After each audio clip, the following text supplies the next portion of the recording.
शुभं करोति कल्याणं आरोग्यं धनसम्पदा शत्रुबुद्धि विनाशाय दीपः ज्योतिर्नमोऽस्तुते दीपः ज्योतिर्नमोऽस्तुते। मनुष्य को उसकी पूरी जिंदगी में दो चीज़ें प्रभावित करती हैं, एक भाग्य और दूसरा वास्तु। मनुष्य का यदि भाग्य प्रबल हो और वास्तु अनुकूल न हो तो उसके भाग्य का आधा ही फल पूरी जिंदगी भर में प्राप्त होता है। उसी तरह से आदमी का भाग्य खराब हो और वास्तु अनुकूल हो तो भी पूरी ज़िंदगी में उसके आधा ही फल प्राप्त होता है। यही है इस ज़िंदगी का पूरे खेल, और इसी खेल को लेकर के हम आगे चल रहे हैं ये दिव्य ज्योति के बारे में बताने के लिए, जो दिव्य ज्योति आपके सामने पड़ी हुई है। यह दिव्य ज्योति पंच धातु से निर्मित है। पंच धातु से निर्मित इस दिव्य ज्योति के 4 भाग हैं, 1, 2, 3 और 4। ये पहली जो ज्योति है इसको हम रखते हैं इस दीप यंत्र पर। शास्त्रों द्वारा कहा गया है कि दीप यंत्र पर रख करके कोई भी दीप यदि प्रज्वलित किया जाए तो उसके फल में हजारों गुना ज़्यादा वृद्धि होती है। इसलिए हम इस दीप यंत्र का प्रयोग इस अद्वैत दिव्य ज्योति को जलाने के लिए करते हैं और इस पर रखते हैं यह अद्वैत दिव्य ज्योति का पहला भाग, जिसमें हम तेल डालते हैं। ये तेल डालते हैं। इसके बाद इस दिव्य ज्योति को हम प्रज्वलित करते हैं।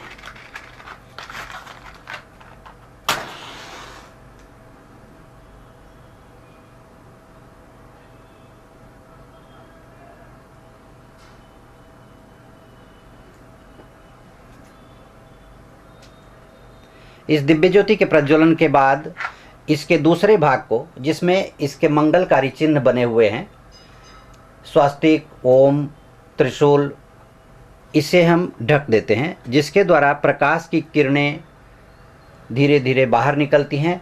और इस मंगलकारी चिन्ह के होने के कारण, जो मंगलकारी चिन्ह हम अपने शादी, विवाह, दिवाली, दशहरा त्यौहार के मौक़ों पर घर की दीवारों पर या पूजा स्थानों पर बनाते हैं, ऐसे ही मंगलकारी चिन्ह इस दूसरे भाग पर बने हुए हैं। इसके तीसरे भाग को कलश कहते हैं।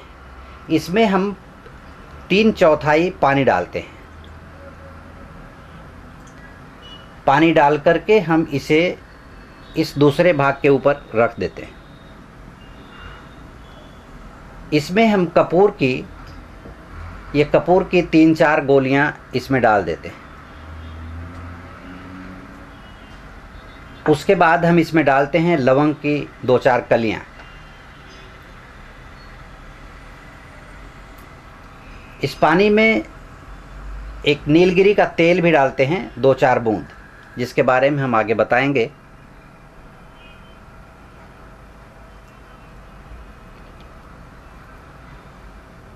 इसके बाद इसके ढक्कन से हम इसे ढक देते हैं।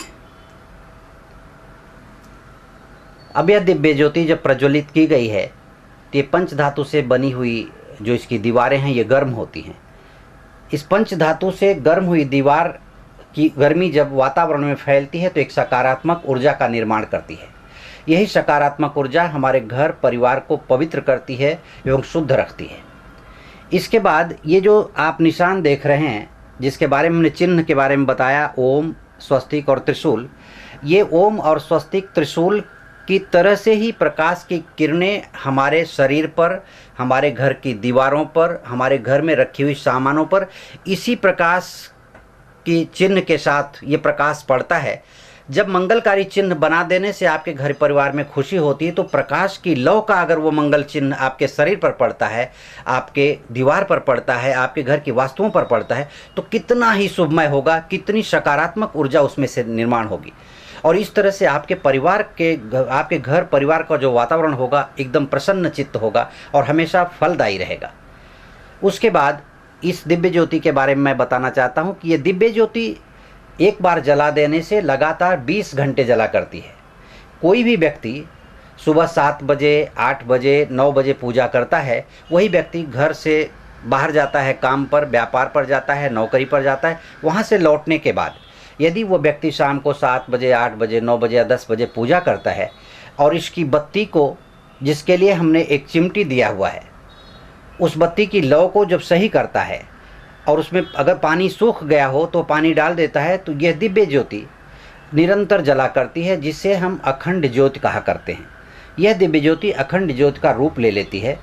यही अखंड ज्योति यदि किसी घर परिवार में अखंड ज्योति जला करती है, यह अखंड ज्योति का प्रभाव इतना शक्तिशाली है कि उस परिवार के पूरे दुर्भाग्य को नष्ट करती है, दुर्भाग्य को मिटा करके सौभाग्य लाती है, सौभाग्य की प्राप्ति होती है उस परिवार को। और पूर्वजों तक से चले आ रहे पाप का शमन होता है। जाने अनजाने में किसी के द्वारा दिए गए श्राप से उस परिवार को मुक्ति दिलाती है यह अखंड ज्योति। ऐसा शास्त्र का कथन है, ऐसा हमारे रीति रिवाजों के अनुसार चला आया है। ये मंगल कामना है। उसके बाद इस दिव्य ज्योति के जलने के साथ ही इस तीसरे भाग में जो हमने पानी रखा था, ये पानी गर्म होता है। पानी की भाप जब वातावरण में फैलती है गर्मी पा करके, उस समय उस दिन के लिए उस घर का वास्तु दोष दूर होता है। कहा जाता है कि अगर किसी के घर में वास्तु दोष हो तो उस घर में अगर पानी उबाल दिया जाए सुबह सुबह, तो उस दिन के लिए उस घर का वास्तु दोष मिट जाता है। उस वास्तु दोष के कारण पड़ने वाले नकारात्मक प्रभाव जो पड़ते हैं, नकारात्मक प्रभाव, वो मिट जाते हैं। तो इस पानी के गर्म होने से आपके घर में जो वास्तु दोष होगा वो मिटेगा, उसका नकारात्मक प्रभाव आपके परिवार पर नहीं पड़ेगा। इसी के साथ जब कपूर की खुशबू वातावरण में धीरे धीरे फैलती है, तो एक सुगंधित वातावरण का निर्माण होता है, आध्यात्मिक वातावरण का निर्माण होता है। ऐसा वातावरण जहाँ परिवार जो रहता है, ऐसे परिवार में उस वातावरण का ये प्रभाव पड़ता है कि मन एकाग्र होता है, परिवार में एकता बढ़ती है, प्रेम बढ़ता है। किसी भी प्रकार के नकारात्मक विचार उस परिवार में रहते ही नहीं। उस परिवार के आपसी प्रेम भाव का एक नया वातावरण तैयार होता है। अब इसी कपूर की सुगंध की खुशबू वातावरण से जब हमारे सांसों के द्वारा हमारे शरीर के अंदर जाती है, प्रवेश करती है, तो सैकड़ों प्रकार की बीमारियों को रोकने में मदद करती है ये कपूर की खुशबू। और यही कपूर की खुशबू वातावरण में फैली हुई है, किसी भी प्रकार के दूषित हवाओं से फैलने वाली बीमारियों से पूरे परिवार का बचाव करती है। और यही बचाव हमारी परिवार की सुरक्षा है। इसी कपूर की खुशबू से किसी भी प्रकार की नकारात्मकता को दूर किया जाता है। हमारे पूजा पाठ में, हमारे मंगल कार्य में हमेशा कपूर की आरती की जाती है, इसीलिए भगवान की आरती कपूर से की जाती है। दूसरी बात, जब इसमें हमने कपूर के साथ लवंग डाला है, लवंग हमारे रीति रिवाजों के अनुसार, हमारी परंपराओं के अनुसार नज़र दोष या किसी भी प्रकार की अदृश्य बाधा को हटाने के लिए लवंग का प्रयोग किया गया है और हमेशा किया जाता रहा है। आज बच्चों की नज़र उतारने के लिए लवंग के साथ राई या लवंग या कुछ भी उतार करके हम डाल देते हैं। किसी भी प्रकार के अदृश्य बाधा, ऐसे अत्याचार की तलवार हमारे ऊपर चल रही जो हमें दिखाई नहीं दे रही, हमारा पूरा परिवार घायल हो रहा है, ऐसी अदृश्य बाधाओं से ये लवंग हमेशा बचाव करती। क्यों? क्योंकि इसकी जो खुशबू पूरे घर में फैली हुई है, उस वातावरण से नकारात्मक ऊर्जा को बिल्कुल बाहर कर देती है। कोई भी जरा सी भी नकारात्मक ऊर्जा उस परिवार पर रही नहीं जाती, उस घर में नहीं रह जाती। और ऐसे ही परिवार में अगर कोई आदमी जिसकी भावना दूषित हो, ईर्ष्यालु कोई व्यक्ति हो, जो आकर के आपके घर में वाह वाह कर रहा हो, आपकी खुशियों से वो प्रसन्न नहीं हो, लेकिन वो आकर के आपको वाह वाह कर रहा हो कि वाह, आपका बच्चा तो पढ़ाई में बहुत अच्छा है, आपने तो घर बहुत अच्छा बना लिया, आपने तो बड़ी अच्छी तरक्की की है चंद दिनों में, कैसे, क्या हो गया, कैसे चमत्कार हो गया। तो ये बातें नहीं चाहते हुए भी हमें नज़र दोष का कारण बनती हैं उस व्यक्ति की ईर्ष्यालु भावना की वजह से। और ऐसा ही व्यक्ति हमारे जीवन को कहीं न कहीं नुकसान पहुंचाता है। यही कहते हैं कि अंधेरे में अत्याचार की तलवार चलाने वाला कौन है, इस बात का पता लगाना मुश्किल है। लेकिन तलवार चल रही है और हम चोट खा रहे हैं। ऐसी ही नकारात्मक ऊर्जा से बचाव करती है ये लवंग। इस लवंग की खुशबू से हमें हर तरह से बचाव होता है। इसके बाद हमने डाला है इसमें नीलगिरी का तेल। नीलगिरी के तेल के बारे में कहा जाता है कि किसी भी प्रकार की संक्रामक बीमारियों से बचाव के लिए नीलगिरी के तेल का इस्तेमाल किया जाता है। डॉक्टरों ने सलाह दी है, लोगों ने सलाह दी है कि नीलगिरी के तेल का अगर उपयोग किया जाए तो किसी भी प्रकार की संक्रामक बीमारियों से रोकथाम हो सकती है। वह रोग का इलाज नहीं, लेकिन उससे बचाव हो सकता है। जिस तरह से हम मास्क लगा करके चेहरे पर दूषित हवाओं से होने वाली बीमारियों से बचते हैं, बचाव का रास्ता ढूंढते हैं, उसी तरह से यह एक पूरे परिवार का मास्क है। यह पूरे परिवार का संरक्षण है। इस अद्वैत दिव्य ज्योति के द्वारा आप तमाम बाधाओं से बच सकते हैं। इसके साथ ही मैं इस दिव्य ज्योति के बारे में बताना चाहता हूँ कि यह आपके जीवन में होने वाले नवग्रहों के दुष्प्रभाव से भी रक्षा करती है। इसके अंदर जो डाला गया तेल है, तेल से शनि, रुई, कापूस, जिसकी बत्ती से जिसके कापूस की रुई से जो हमने बत्ती बनाई है, उसे शुक्र, अग्नि के दीप के प्रज्वलन से मंगल और सूर्य, इसमें डाले गए पानी से चंद्र, कपूर से गुरु और केतु, उसके अंदर डाले गए लवंग से राहु, नीलगिरी के तेल से बुध और शनि। इस तरह से नवग्रहों के दोषों का शमन होता है। और नवग्रहों की ऊर्जा कहीं भी आपके परिवार में किसी व्यक्ति में कम है, उसकी रश्मियों का अभाव है, तो उसे पूरा करती है। और अगर उसके ज़्यादा है, उसकी रश्मियों का प्रभाव आपके परिवार पर ज़्यादा पड़ रहा है, तो उसको बैलेंस करती है। इस तरह से नवग्रहों की शक्तियाँ भी इसमें समाहित हैं। तो मेरा कहने का मतलब यह है कि यह दिव्य ज्योति आपके पूरे परिवार के लिए एक कल्याणकारी सिद्ध हो सकती है।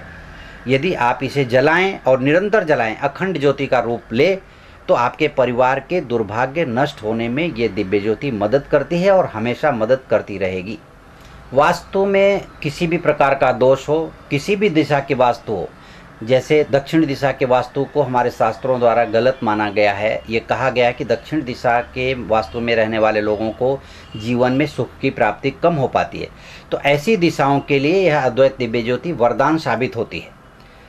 हमारा कहने का मतलब यह है कि कोई भी फैक्ट्री हो, दुकान हो, ऑफिस हो, कार्यालय हो, रेकी सेंटर हो, ज्योतिष का स्थान हो, बच्चों के पढ़ाई का स्थान हो, ऐसे किसी भी स्थान पर जहाँ बच्चों का मन न लगता हो, या किसी व्यापारी का दुकान में मन न लगता हो, फैक्ट्री पर बैठने की इच्छा नहीं होती हो, कारीगर काम नहीं करते हो, ऐसी जगह पे अगर इस अद्वैत दिव्य ज्योति का प्रज्वलन किया जाए तो आशानुकूल लाभ होगा।